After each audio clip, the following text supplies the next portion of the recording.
Hello and welcome to another episode of Ink and Paint, a podcast journey through the Disney animated classics. I'm your host, Daniel Lamon. We'll be exploring one by one the films in the official Disney animated canon and talking about their artistic, historical and social context, where they come from, their impact and how they sit with us now.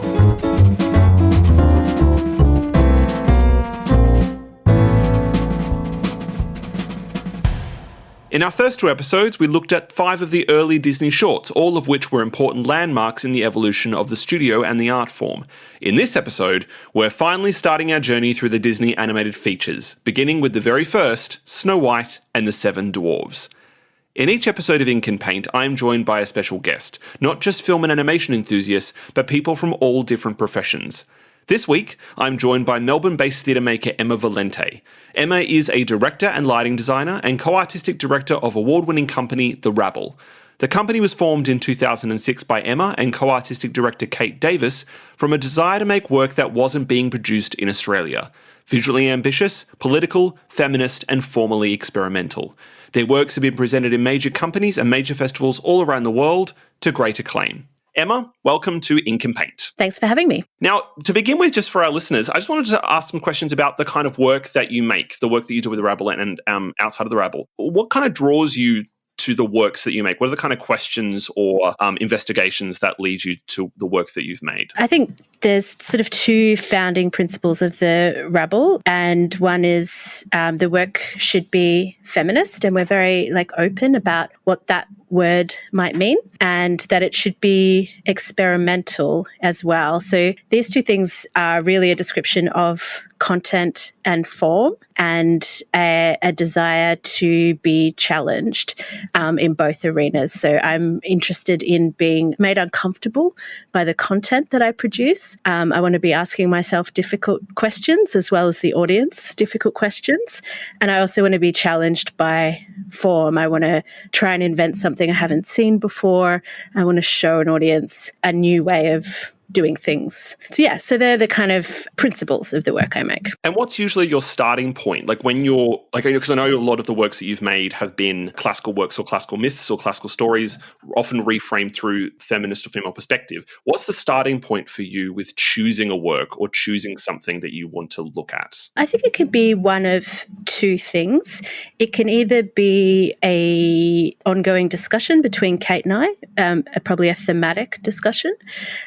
So we might be interested in doing something about fertility or motherhood or something like that, and then we'll go and look for a text, which is how we came to do our production of Frankenstein. We were really looking for a text that would open out into those kind of thematics. Or it can be a general obsession with a text in the first place, which is the reason why we did Orlando and Story of O, which are very important seminal texts for me as a reader and a thinker. So it can be one of those 2 places. And what do you think is the relationship between the adapter and the original work? What are the things that you weigh in on when you're in the process of adaptation? If anyone's ever seen the Rabble's work, you'll know that we do very, very free adaptations that often deviate from the plot or change it completely, or in some cases it becomes barely recognizable. What's important to me is to honour the kind of essence of a text and really just sort of pick out things that are important in both the content and the form. So if you look at a work like Frankenstein, for instance, it is almost a carbon copy of the original book in terms of form, flipping perspectives between the doctor and the monster, for instance, but we invented new characters, we changed the ending, we put Britney Spears in there. The actual plot mechanics are less important, but I did a lot of research around Mary Shelley's life and her relationship with fertility, and she'd had several children die. She'd had a miscarriage as well. And then she writes this piece about manufacturing human life. And I was really interested in that kind of fact and wanted to honour that, and also the kind of important place the Gothic plays in the novel and the kind of context around the novel. So that's some examples, I guess. Adaptation is such an important question around the Disney films, particularly because the adaptations that the Disney animated classics have given us are now, for most people, the foundation point of their understanding of those original texts. So yeah, I wanted to just kind of ask about that to kind of get that in the head of our listeners, because that may be something that we talk about with this particular film. To segue into talking about Disney films, do you remember what the first Disney film was that you saw? I was thinking about this today. It definitely wasn't Snow White. I think that it was Fantasia. I had a very strained relationship with television and film as a child. I wasn't allowed to watch very much of it, and wasn't exposed to the kind of plethora of Disney films available until much later, actually. But I definitely remember being allowed to watch Fantasia at someone's house, and it kind of blowing my mind. And I think if anyone's ever seen a Rabble show, they can maybe see some elements of that film in our shows, the kind of surrealist aspect. Why do you think that was the one that you were allowed to watch? I think it was happenstance. I think I maybe accidentally saw it at a friend's house or something. And maybe this is not true. Maybe it was just the most memorable film of the ones that I got to see. I think the kind of magic of it and surrealism of it really stuck with me. I mean, if you're going to start with any Disney film, Fantasia is probably the best place to start because it's probably one of the best. It's one of my absolute favorites, that one. Well, then what was your when you said that later in your life you were exposed to the Disney animated films? When was that, and in what way was that? And then what's been your relationship with them since? I remember watching The Lion King a lot in my 20s. Really? Yes. And I have no answer for that. I really liked the soundtrack, I guess. Mm-hmm. And it just brought me a lot of comfort. Yeah, I have no insights into why that happened. And more recently, I'm an auntie to an awesome 8-year-old, and she loves Frozen. So I've watched both the Frozen films more than once. So you've let it go many times. I have let it go.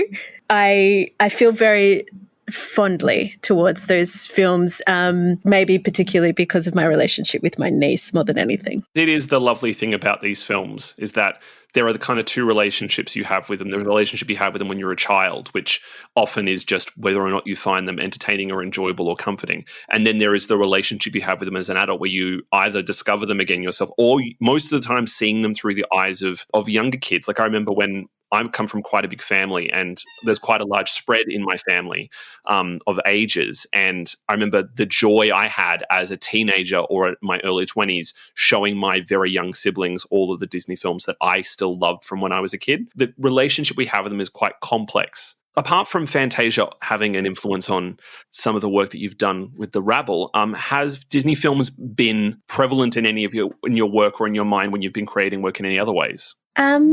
No. I'm sorry, that's a terrible answer for this podcast. No, it's not at all. Not at all. Can't expect everybody to say yes to that question. It hasn't, but I think it's interesting to. I've thought about I guess fairy stories a lot in my time, and I often use them as a teaching tool for adaptation. I think a lot of people do, and I often use a lot of thinking around feminism and fairy tales and the way our imaginations have been educated right from a very young age. And I do think watching Snow White and then thinking about, Frozen 2, and I think there's just a huge journey that's been taken in regards to the way women are represented in the films, but also the plot devices in general and the complexities of the stories in general as well. Well, shall we start talking our way through Snow White and the Seven Dwarfs then? Sure.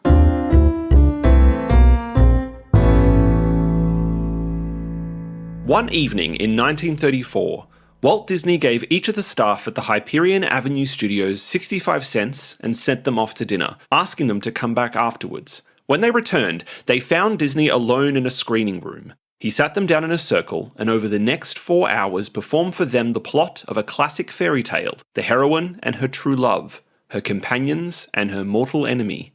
Those there would talk about the night for the rest of their lives, the night Walt Disney pitched them his most ambitious idea yet, something that had never been attempted before, not to turn this fairy tale into another short subject, but a proper, full-length, animated film. Snow White, voiced by Adriana Caselotti, lives in a castle with her wicked stepmother the Queen, Lucille Laverne, forced to work as a maid. When the Queen's magic mirror tells her that it is Snow White, not her, that is the fairest in the land, she orders a woodsman to take her to the woods and kill her. He can't bring himself to do it though, and Snow White escapes into the woods, stumbling upon a little house occupied by 7 dwarves, all miners for precious jewels. Doc, Happy, Bashful, Grumpy, Sneezy, Sleepy, and Dopey. They take her in to live with them while she cooks for them and teaches them to take better care of themselves. But when the Queen discovers from her magic mirror that Snow White is still alive, she turns herself into a crone, tracks down Snow White and convinces her to eat a poison apple, putting her into a death-like sleep. The dwarfs chase the Queen, who falls from a cliff and dies. Believing Snow White to be dead, they put her in a glass coffin, but when a prince passes by, he kisses Snow White and she awakes, and in true fairy tale fashion, they all live happily ever after. At 83 minutes long, Snow White and the Seven Dwarfs is the first fully animated feature-length film ever made. While animated shorts had become a standard feature of most theatrical presentations, it was thought that audiences would not accept any of a considerable length, or accept the idea of a cartoon character in any sense of danger or peril. As popular as these shorts were, and despite the efforts of animators around the world, animation was not yet taken seriously as a legitimate art form by the general public. The story of Snow White first appeared in print in 1812 as part of Grimm's Fairy Tales, a collection of European folk tales set down by brothers Jacob and Wilhelm Grimm. In 1916, a young Walt Disney saw a silent film adaptation, and had always thought it a perfect story. When Disney proposed it as a subject for a feature, his brother and business partner Roy and his wife Lillian were skeptical, concerned that the project would ultimately be a flop.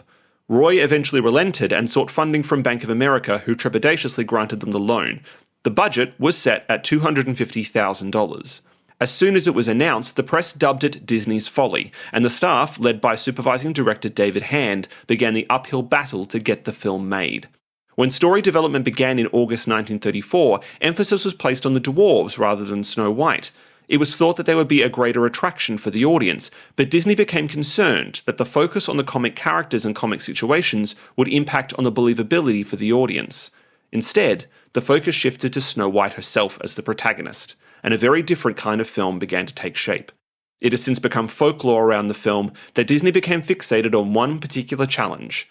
They had used animation to make an audience laugh, but could they make an audience cry?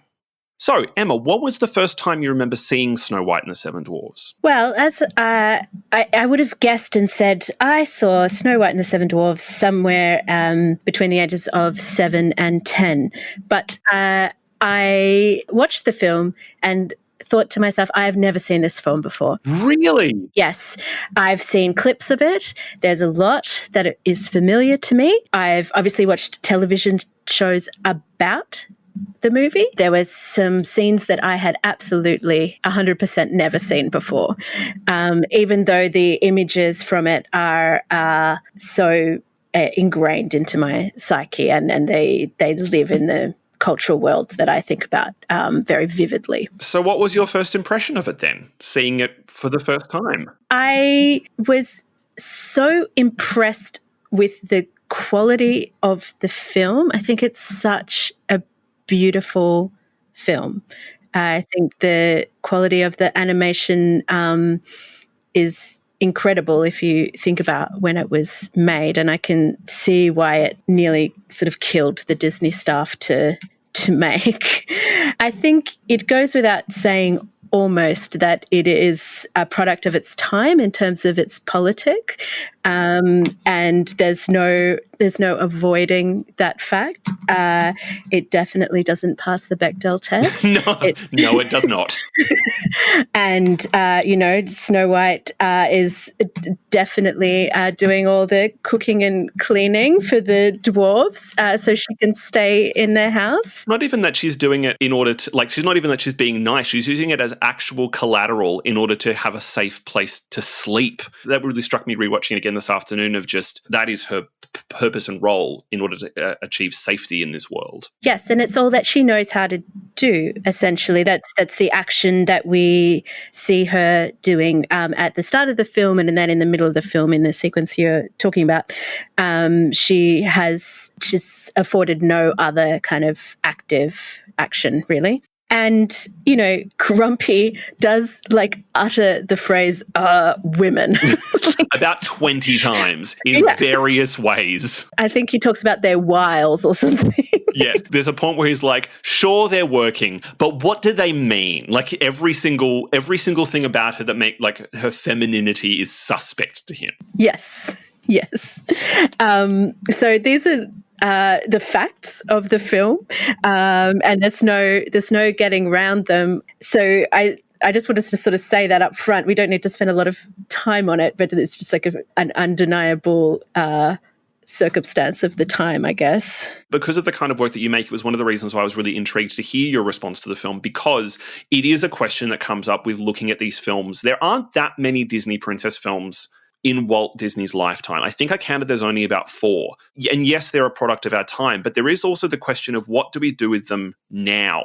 Yes, we can kind of accept it's 1937. Of course, this is the way that they position Snow White, but kind of to interrogate what exactly is that position, and then how do we respond to it and talk about it, and where does it fit now? It is it is a film that is undeniably visually beautiful, and it's still, every time I watch it, it still kind of surprises me at the sophistication of its the cinematic language in it. You can see the influence of German expressionism, and you can see the influence of the early great silent films from Hollywood silent films in it, and the way that they're telling the story.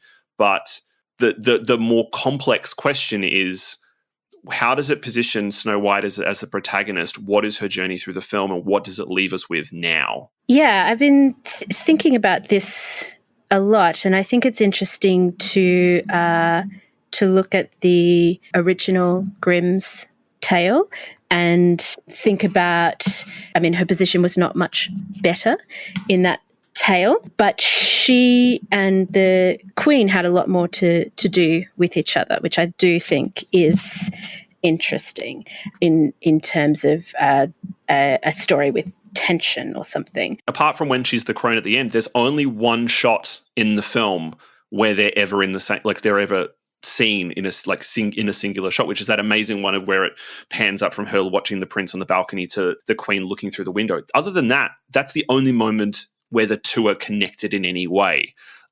They're completely separated in the film, which doesn't give the tension of their, in the same way that Cinderella has a very clear tension with her stepmother in the film. There isn't really that in this film. No, Snow White is completely passive and accepting of her situation. She accepts that she is sort of banished, or she's, her stepmother wanted to kill her, and the hunter couldn't go through with it, so she's sort of banished from the kingdom and has to hide, and finds this place of refuge, and it's she won't find me here, it's fine. So she's given sort of no real drive at all through the piece, no character development at all, and in the end the only thing she really does is make a mistake by accepting an apple from the crone, which sort of half kills her, and then she lies passively waiting to be rescued by the prince. So there's very little we can do with that fact. The Queen, I think, is a bit more interesting. She does do things. She does quite a few things, and she's given this drive, which is interestingly, vanity. And I think the thematic of vanity is an interesting lens to watch the film through, I think. That was, again, something that struck me watching it again today, was the fact of the degree to which the Queen is willing to protect her own vanity and, like, you know, protect her narcissism is to actually destroy her own looks in order to do it. Like, she's willing to go to the extreme of I will destroy everything about myself that I'm trying to preserve in order to regain my position as, in quoted commas, the fairest of them all. Talking about Snow White's passiveness in the film, it kind of means, like, even though she's the protagonist, it seems like the film is much more interested in giving thematic character arcs and thematic character development to everybody else other than her. Yeah, absolutely. I think Snow White is the object in the film that everyone else relates to. That the dwarves relate to, that the hunter relates to, that the prince relates to, and obviously the queen relates to, but she doesn't give much back. While the dwarves, with their exaggerated movements and features, were easier to animate, creating believable and realistic human figures was much more difficult, and Disney knew that the success of the film rested on whether the audience would connect with Snow White herself. As with the multiplane camera, Disney decided to use the Silly Symphonies as a testing ground.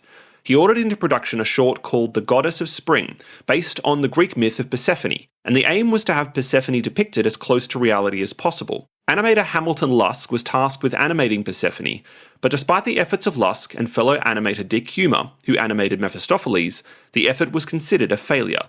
Lusk was then placed in charge of animating Snow White, where he used his failure on the Goddess of Spring to inform his new process. Extensive live-action reference was shot, with Snow White performed by dancer Marge Belcher, who would later be better known as the famous dancer Marge Champion. This reference footage could be used to break down natural movement frame by frame, or as the basis for rotoscoping, where the animators traced the live-action footage for the animation. This helped to make the movement of both Snow White and the Queen a success, but the prince still proved difficult, and his role in the film was drastically minimised as a result. Another contribution to developing Snow White was made by the women in the inking and painting department. They suggested to Disney that Snow White should have a touch of red rouge on her cheeks, but Disney rejected this, saying it would be impossible for this to be consistent in every frame of the film. The ink and paint artist said not to worry, that they knew exactly how to do it because they did it to themselves every day, and proved Disney wrong. I think in terms of vanity is a very gendered kind of idea, I think. I don't think we would get a king who is worried about a better-looking prince. But jealousy isn't. You know, jealousy is a motivation that we see across genders. So I think, and it's a very, very, very strong motivator in many of these kind of stories. Jealousy is not always seen as a negative motivation, while vanity often is, particularly because it's in the way that it's gendered. It often, you know, the vain female character is often the villain within a narrative. Absolutely. I think inescapably the villain, or at least an unlikable character.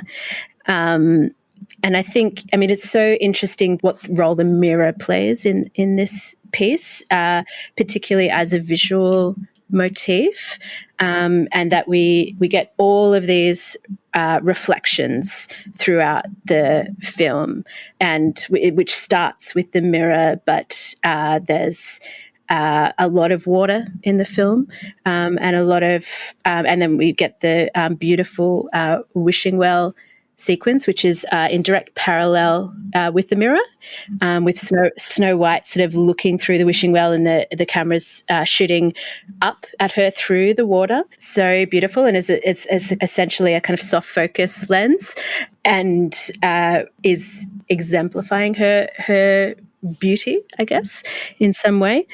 And then we later get the washing sequence, or the cleaning sequence with the dwarves, which has a lot of visual reflection in it, that is mirrored visually with the witch's spell with the bubbles.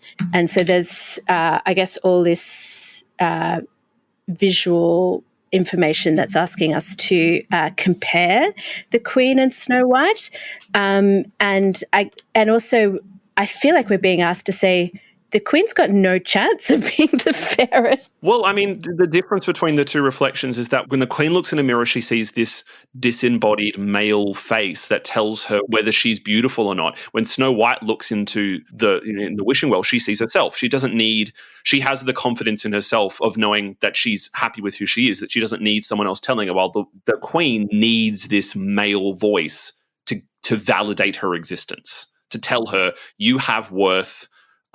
You have worth compared to other women. You sit higher or sit lower than other women. It doesn't tell her what to do. It doesn't tell her how to feel about it. It purely says, this is your ranking. Yeah. I hadn't even considered that as like the gender difference in the way that reflections work in the film. Yeah, no, I think that's a really interesting point. And I think it also speaks to, there's another kind of parallel about motherhood. And about a good mother versus a bad mother. And there's this a kind of similar implication there, that the Queen is a bad mother, a stepmother, no less. And Snow White gets put in a maternal role with the dwarves, and she is demonstrating what a good mother might be. It's so prevalent over the Disney, particularly the films from Walt's lifetime. I mean, you've got the relationship between Dumbo and his mother and them being estranged. You have Bambi's mother's death. So many of the characters in the Disney animated films are orphans that are either removed from their parents or their parents die in the process of the film. I mean, in Peter Pan, there is exactly the same conversation that Wendy presents herself as an alternate mother to the Lost Boys, and they don't know what that means, but they're like, no, you're here in this ramshackle building we've built for ourselves. You have to be our mother now. Kind of in a similar way to the way that Snow White has to. I find it so interesting that that's the first thing that Snow White chooses to present herself as. She goes, I will be their mother. Like, it's not that I will live with them. It's not that I will be romantically involved with them. It's not even that, it's the thing of, I will position myself as the caregiver to all of these little men that don't seem to be able to take care of themselves. Yeah, and it oddly disempowers her, and it disempowers the dwarves. It completely infantilizes them, and they are removed as a possibility for as romantic leads, and also removes any drive they might have in terms of jealousy or desire, because she's put in this virtuous mother role immediately, before there's even before the dwarves are even there. Yeah, all she knows is that they're little people that are not good with cobwebs, so I must fulfill this position. Why do you think the film does that? It's 1937. There's very particular sets of morals and understanding about gender politics, and also it should be noted this is a film made by men. Like, this is a film with a man leading the creative charge in Disney. It's entirely animated by men. The entire story team is men. That's the norm in this period, but this is a story about a female protagonist. And actually the only story of the first 5 Disney animated films, the only one with a female protagonist. All of the other protagonists are male. So yeah, why do you think the story is positioning her in this way? Why is that the route they could be deciding to take? I think when you're talking about fairy tales, you're often talking about good and evil. You're talking about very recognizable good and very recognizable evil. And motherhood often symbolizes this when you're talking about women. If you're a good mother, then you must be a good character. If you're a bad mother, you must be a bad character. So I feel like the positioning Snow White as this good mother, it enforces that she's the good character. It also amplifies her virginity or her virtuousness by giving her a recognizable position in a house full of 7 men. I think these are probably ingrained, these ideas are probably ingrained in the minds of the men who made them. And almost an idealism. I mean, the thing that's I find so fascinating about the way that Snow White is visually represented in the film is that all the other characters, except maybe the exception of the prince, who is even the most non-existent character in the film, and like not just in terms of his action, but just visually almost non-existent. Everyone else has moves in a way that is grounded in a sense of reality, but when Snow White moves through a frame, her arms and her body move in kind of the way you would expect a female romantic character in a silent film to move. But this is 10 years after sound has been invented. We know that you don't physically, you don't have to overemphasize those attributes in order to communicate to an audience who aren't going to be able to hear anything. But she still does that. Like she seems to be the overwhelming representation of innocence and virginity and purity, to the point of it being kind of theatrical, certainly by comparison to the way everyone else is represented in the film. Absolutely. And she's also been followed around by these all these animals who are all in family sets. And we keep cutting to them being maternal with each other. So there's, it's not to gender the animals, and it is hard to tell, but there is a feeling that all the sets are mother and children. And they are looking after, all the mothers are looking after the children in the way that Snow White ends up looking after the dwarves, and sort of amplification to the extreme. Like there's so many animals telling us that she is an innocent. All doing exactly the same thing that she is. Like my favorite sequence in the whole film, the one that I just absolutely adore, is the whistle while you work sequence where the animals are cleaning up the house with Snow White. It's just, I love every single beautiful comic beat of it. But that is the animals who we understand as innocents, because that's the way that we're kind of culturally wired to think about animals, all doing the same activities that Snow White is doing. So it's kind of like even linking her further towards this idea of being, she's so gentle and so lovely that the animals love her, that they're willing to help her, but that the actions that they are completing are similar actions to hers. Thus, they are within the same kind of level of innocence and goodness. Yeah, and I don't know how long that sequence is exactly, but it feels very long. It feels like an enormous part of the action of the film. That and the washing sequence feel overly long. They almost outstay their welcome in a way, and I don't think that the pace would stand up to most watchers today who are used to cuts being a bit faster. There's big chunks of the film that are dedicated to cleaning and washing. Either one's home or oneself. Yes. I mean, that's probably, a lot of that probably has to do with, because, as much as it's ridiculously impressive that they were able to take an art form that was usually only 8 minutes long and take it to nearly 90 minutes long, you can see it that the fact that there are so many extended gag sequences, and that was a big thing for Disney of like, there was this story that he would pay animators or the story development staff $5 a gag. And there's this great story that after hours, he would sneak back into the studio and go through all the waste paper baskets of the animators to see what animation ideas they'd thrown away. And if he found anything he liked, he'd pin them up on a board and have a note saying, "This is good, do this." So gags are such a big deal in this film, but they're used to only telling a story in an 8-minute chunk, if that. And so now they've got to do it over an hour and a half.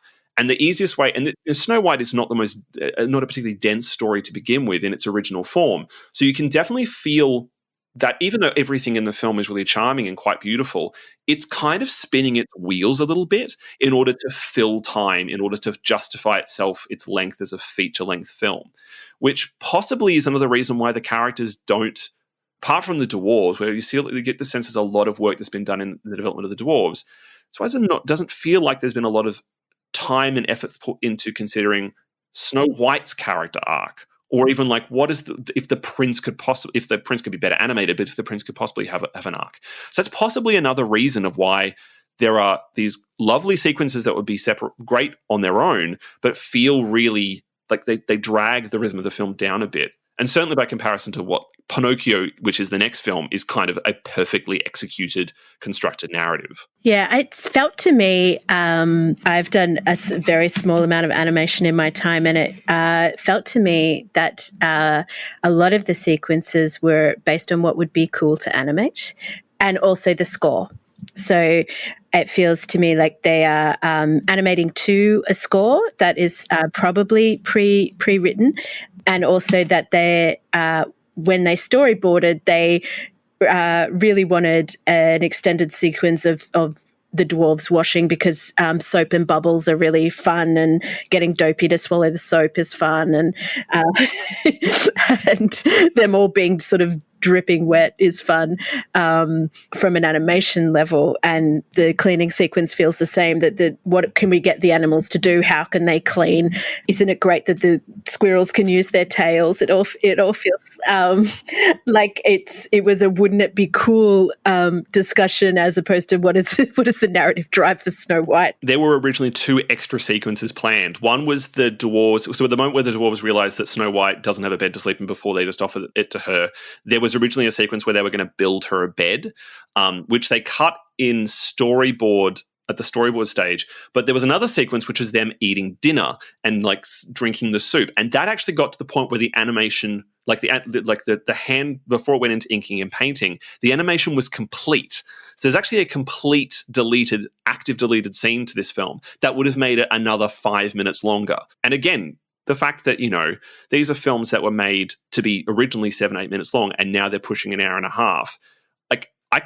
Like you said, you completely get why everyone nearly lost their minds making this thing. And also they would have lost their minds at, completing this huge sequence, and then Disney coming in and being like, no, we're just going to cut that. Apparently the staff were pretty pissed at him over that one. I bet. But I think it was the right decision, because that would make that center building block of the film so long. It's, from when Snow White arrives at the house to when the witch comes, which is actually the kind of next bit of narrative. It's maybe half an hour. I don't know. That's my guess. It's actually closer to an hour. Wow. Because I paused it today because I had to go to bring some washing in, and it was the point where she was just about to start singing "Someday My Prince Will Come," and it was 59 minutes. And I remember actually looking at it and going, "Oh, that doesn't feel right. That doesn't feel like that's how long it should have been." But yeah, it's a huge, not just from like a technical level, but from a storytelling level, you can definitely feel that they've been pushed to the edges of what they can do with their craft, but also what they can do with the story that they're telling. I think it's really interesting that, so in the original story, there's a pretty classic repeat where the witch comes to Snow White 3 times. The first, she convinces her to buy some ribbon for a bodice that she then tightens, and Snow White faints, but she doesn't kill her. And the second is a comb, a poison comb, that also doesn't work. And the third is the apple. So there's this other narrative structure that was in the original text that they've rejected, which is a lot more Snow White and stepmother or crone interaction, and a lot less dwarves. Which is probably a reason for wanting to not go with the 3 encounters, because it would mean that the one thing they know the audiences like is gags with funny characters. And so as much as, they do want to, in the early development, wanting to shift towards Snow White to be more of the protagonist, you can still see the leftovers of that thing of, well, we have to make it funny because that's what's going to keep the audience engaged. That's what they expect. There's a great push and pull in this film of what it is that we want to do and what is expected of us to do. And you can see the film kind of, the opening sequence of the film is so incredibly arresting, as is the ending. But in the middle, there's basically a series of silly symphony shorts with a bunch of funny characters doing funny gags. The main campus for Walt Disney Productions was at a studio on Hyperion Avenue in Los Angeles, bought by the Disney brothers in 1926. This site included all the necessary departments, including animation, inking and painting, and camera. At the height of production on Snow White, there were over 600 staff at the Hyperion studio, often working 12 hours a day. The campus was set up as both a work and a social space, with facilities for food, sports, and education. Walt Disney provided drawing classes and lectures from experts in art and art history in order to support the education of his animators, as well as screenings of current and respected films to study cinematic techniques. These opportunities were extended considerably during the making of Snow White to include live-action study of animals, actors, and the natural world in order to achieve greater realism. All the animation staff were men, as it was believed women would be too much of a distraction for the male animators. Women worked exclusively in the inking and painting department for significantly lower wages. They were not allowed in the animation building, and men were likewise not allowed in the inking and painting building. Even with the long hours and enormous demands from Disney himself, the work provided employment and a steady income for the staff at the Walt Disney Productions during the Great Depression and in the years of recovery following. Another question I wanted to ask you, because your work is so visually exciting, I wanted to kind of ask you about how you felt about the visual storytelling in Snow White, because that's one thing that is very, very prevalent in the early Disney films, that you could almost take a lot of the dialogue out of these films and they could still function. Certainly you can definitely do that with Dumbo and Bambi. They edge towards that, and Fantasia, obviously, because it has no dialogue and in some cases no narrative. How did you find the visual storytelling in Snow White? I thought there was just some impeccable moments, really, in terms of the sequence where Snow White is running through the forest, and it's coming alive. Everything has eyes, and she does a little bit of an Alice in Wonderland sort of fall through vines, which just I think I would have been quite frightened of that as a child. I think it's very good at showing Snow White's internal state. But I think one of the most beautiful moments of storytelling, visual storytelling in the piece, is the witch's death, where she is hit as she falls off a cliff.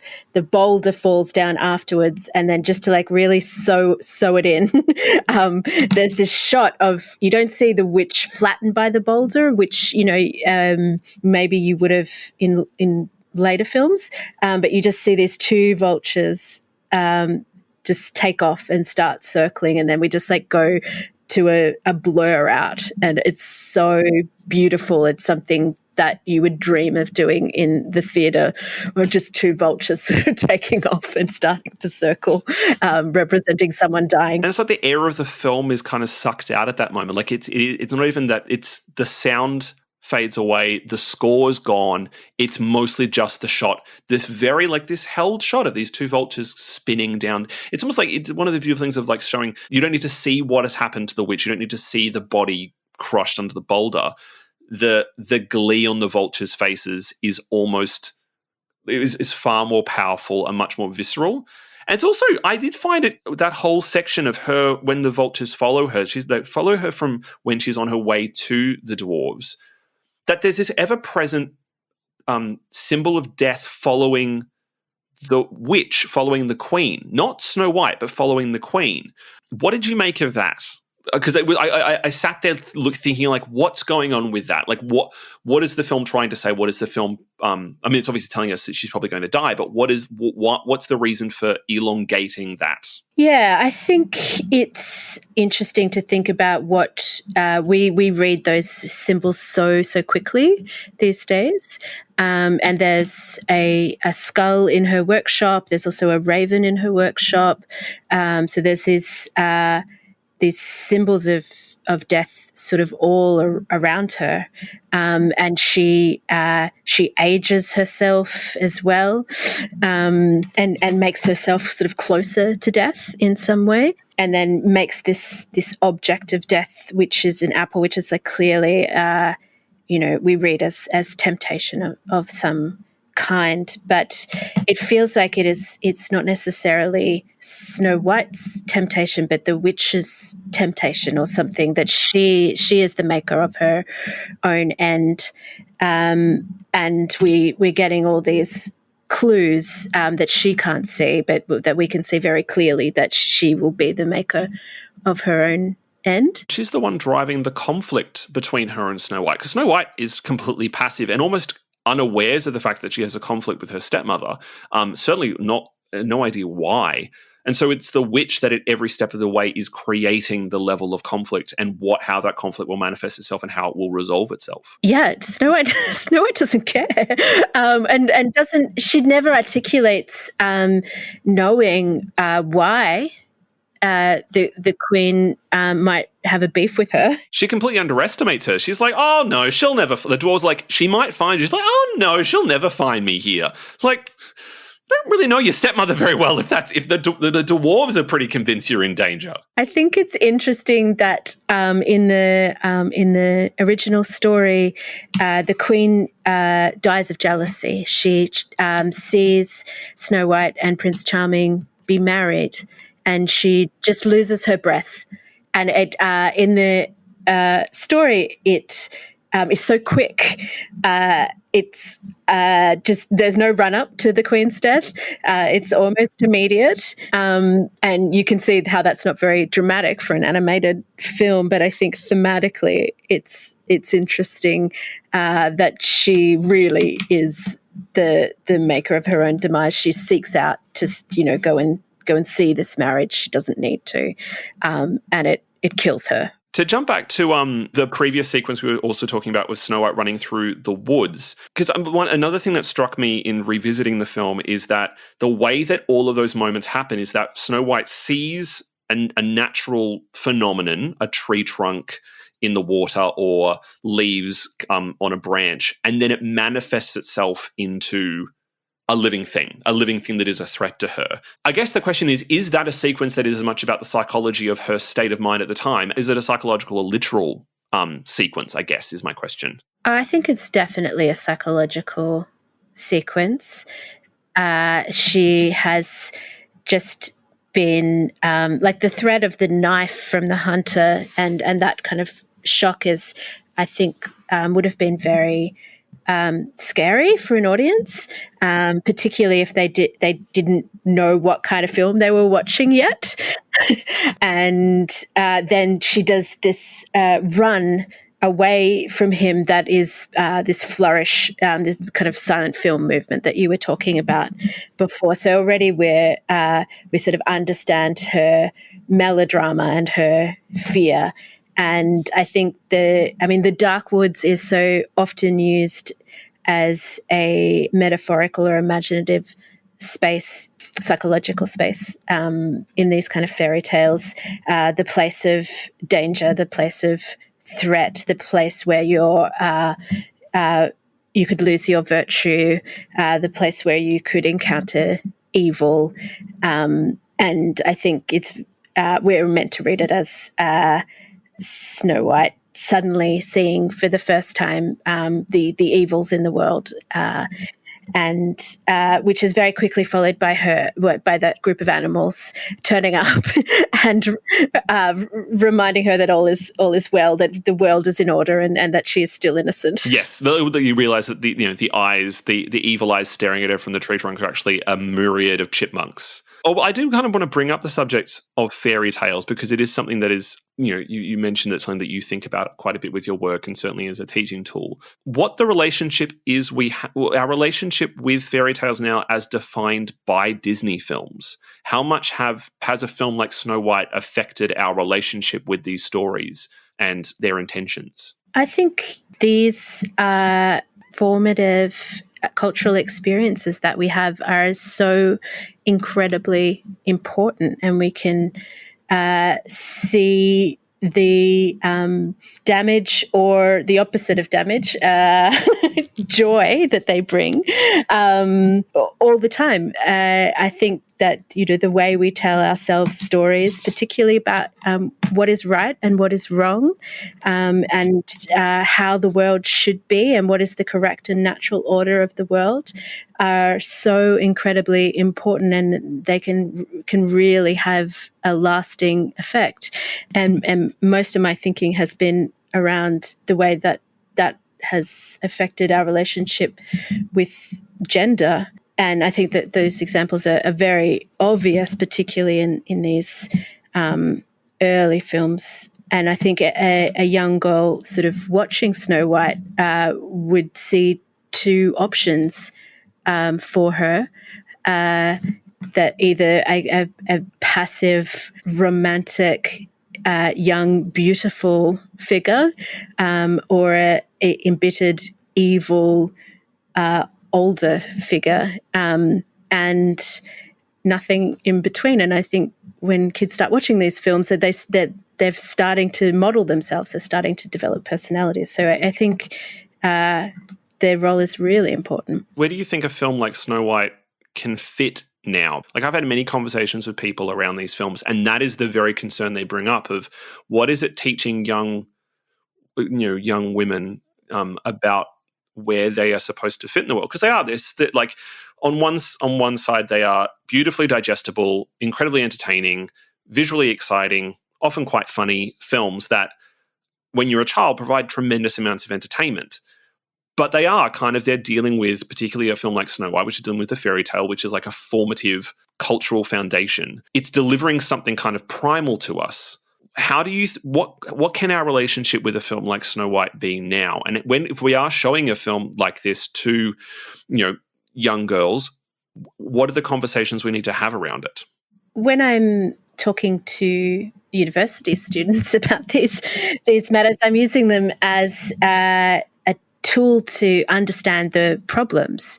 And I think in a film like Snow White, the problems are pretty obvious, actually. You don't have to do a kind of complex cultural reading on the film to understand the inherent misogyny in it. And maybe it can be a tool to talk about what people used to think, or the way things used to be and how they've changed, or the way some people think, or options, I guess, in terms of, this is one character. What are the other options? What do we have to choose from? And we haven't even touched on, the role of the dwarves in all of this, and the kind of inherent ableism in it, and the way that they're infantilized, and also the fact that they're 7 men living together, and like the kind of potential for a queer story there as well. 7 little men living in a house mining jewels. It's all there. Yeah. With their beds all like smushed up together next to each other. So there's inventive ways to read these films as well, or to think about, potentials. Also Prince Charming looks like Snow White. Like, he has the same facial features as her. And, is there some kind of like queering that can be done there as well? So there's always enough, particularly with these like very broad archetypal narratives. There's often so little detail in them that there's actually space for us to imagine into, and I think that has always been a very important part of feminist and queer history. Is finding the spaces to imagine into. So like, that's a fun option as well. Snow White is one of the most intriguing of the early Disney films, because one question I asked myself watching it this afternoon was, what is it about? Like if you had to kind of boil the film down to kind of a nice pithy statement of intention, you can do that with Pinocchio, and you can do that with Fantasia and Dumbo and Bambi, but Snow White feels a little bit harder to do that with. And I think for that very reason that you were saying, that there's less detail to hold on to with it, which does kind of invite, in a way that makes if a classic is a definition of a work that is continuously relevant or intriguing over many, many decades or centuries, certainly qualifies for that, because we can find our own modern readings of gender and gender politics in it now, which I think makes it an infinitely intriguing film. One last question to finish up on Snow White, because you brought up at the beginning of our chat the fact that your niece loves Frozen, and so you've become very fond of Frozen, understandably, because it's a pretty good film. But that's a Disney princess story. Like, this is a Disney princess story from the 30s, and we're now talking of a Disney princess story in the early 21st century. And you mentioned the difference between the two of them. What has changed? What are the differences and similarities between Snow White and Elsa and Anna? Well, Elsa and Anna get to just do a bunch of stuff. They really do. Their primary relationship is with each other. So that's a big difference. The secondary female character is not trying to kill the primary female character. Yes. They instigate almost all of the action. They get to be decisive. And I think if you look at the plot of those two films, it's incredibly complex. And there's just a lot more happens. There's a lot more opportunity for the central characters to do a variety of things. So Snow White doesn't do much, or she does one thing maybe, and most of the time she sort of sits docilely. But it's not only the problem of the character; it's a problem of the plot, that the plot doesn't drive forward in any way. Whereas the plot in both the Frozen films, though predictable and cliche in many ways, is like jam-packed with all kinds of ideas, and there's a lot of options for the characters. In terms of narrative action, it's they're the complete polar opposite to Snow White, to the point where in Frozen, the one possible complaint you could throw at it is that there's almost too much narrative action in Frozen, while with Snow White, you kind of sit there wishing that there was more narrative action. How much of a difference do you think is the fact that there are female voices in the Frozen films, as in like creative female voices in them, as opposed to a film like Snow White? We just have to assume that that's all the difference in terms of accurate representation and diverse representation. Yeah, I think that we can imagine that would make a huge difference. Snow White and the Seven Dwarfs had its world premiere at the Cathay Circle Theatre in Los Angeles on December 21st, 1937. Its final budget was estimated at nearly $1.5 million, an enormous sum for a film in the 1930s, and 6 times higher than the original budget of $250,000. Disney had been forced to mortgage his house in order to finance the film, and when they had gone to Bank of America to increase the loan, Joseph Rosenberg, who handled their loan, demanded to see the work done in the film so far. The staff cobbled together an unfinished work print of the film, which Rosenberg watched in silence. Disney walked him to his car, convinced he would not get the money he needed, until Rosenberg remarked as he was about to leave, "That thing is going to make you a hatful of money." To the enormous relief of the studio and its founders, Disney's folly was met with overwhelming critical acclaim, including praise from filmmakers Sergei Eisenstein and Charlie Chaplin. After the premiere, one producer from a rival studio remarked, "I could not help but feel that I was in the midst of motion picture history," and much to Disney's relief, many left in tears. By the time it had completed its international run, Snow White had grossed nearly $8 million at the box office, making it the most successful film ever made up until that point. It also generated enormous amounts of revenue from merchandising, including the first ever commercially released soundtrack for a film, and had an enormous cultural impact, even influencing future classics such as MGM's adaptation of The Wizard of Oz in 1939. Snow White returned to theatres in 1944 and once again did an impressive box office, raising much-needed revenue for the studio during the war.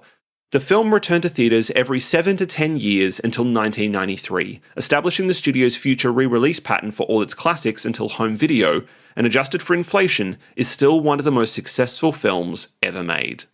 Well, to finish up on one last question, one question that I always ask the guests on this podcast at the end is, what is your favourite Disney film, if you have one? I think it would have to be some kind of weird tie between Alice in Wonderland, which is just one of my favourite stories ever, and I identify with Alice's weird relationship to the world around her, and also the sweetness and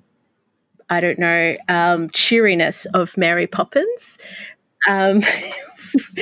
I loved the songs from Mary Poppins, and I loved the magic.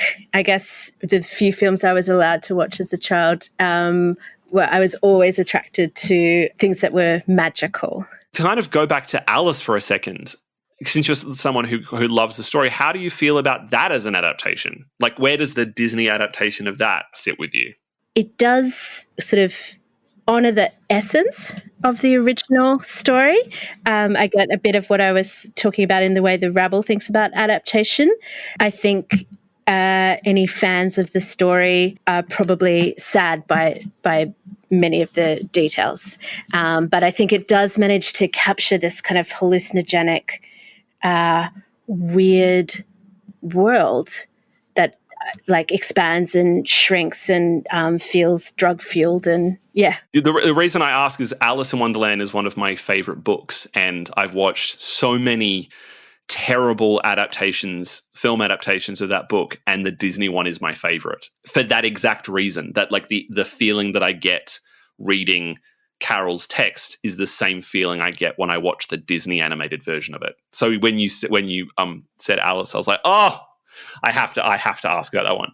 Great. I mean, they're two of the absolute best films in the Disney canon. I mean, Mary Poppins isn't strictly a Disney animated film, but it is one we're going to talk about on this podcast because it is so important and has it says so much about the way that the storytelling at Disney was going to shift in the years afterwards, because it was just so monumental and influential. I just want to mention that when I was looking for the original story of Snow White, I was just looking for an audiobook, and there is an audiobook read by Sharon Stone. No. And I just think everyone should know about it.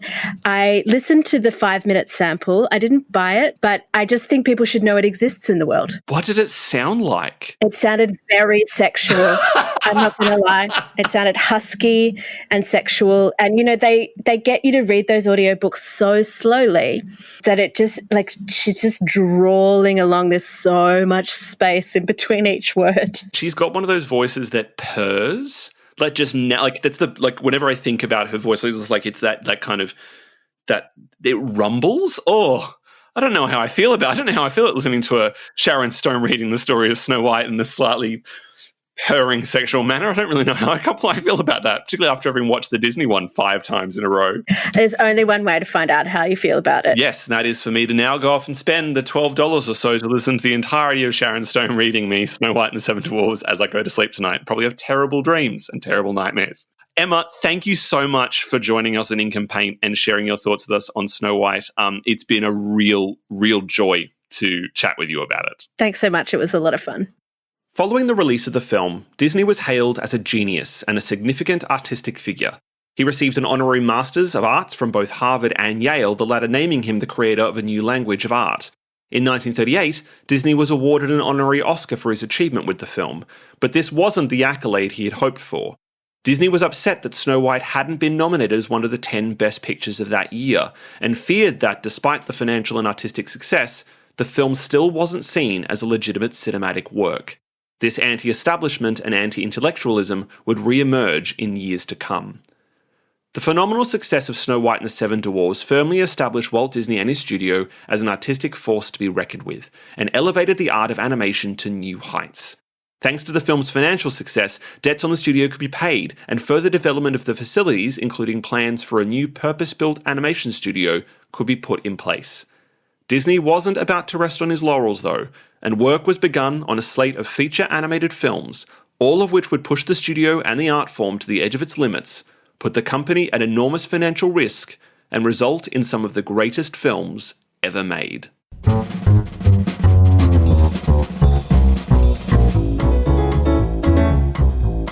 On the next episode of Ink and Paint. Of course, everyone thinks of Pinocchio as a story in which someone's nose gets bigger when one lies. And it was quite striking coming back to the film, or coming to the film afresh, and realising, though central, how small a part of the overall narrative that is. I'll be joined by award-winning theatre director Sam Strong as we look at one of Disney Animation's most revered and beloved films, Pinocchio.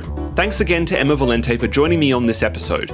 For more information on The Rabble, head to therabble.com.au or find the company on Twitter and Instagram at Rabble Theatre. You can also find more information on Emma at emmavalente.com. Be sure to check out the show notes on this episode at inkandpaint.com.au for more information about the making of Snow White and the Seven Dwarfs, including concept art, animation sketches, and information about the history of the film on home video. We'd love to hear your thoughts on Ink and Paint. Hit us up with your comments, questions, or even memories of your favourite Disney films, and we'll be sure to share them on our upcoming episodes. You can email Daniel at inkandpaint.com.au or find me on Twitter at Daniel Lamon. We release new episodes every fortnight, so if you enjoyed the show, please rate, review, and subscribe on your favourite podcasting platform, and don't forget to tell your friends. Ink and Paint was created, hosted, and written by myself, Daniel Lamon, and produced and edited by Alex Amster. Original music is composed by Sam Porter. The show artwork is designed by Nicholas Piranakis, with episode illustrations by Lily Meek, and the podcast is released through Switch, maketheswitch.com.au. Join in next time on Ink and Paint to continue our journey through the Disney animated classics.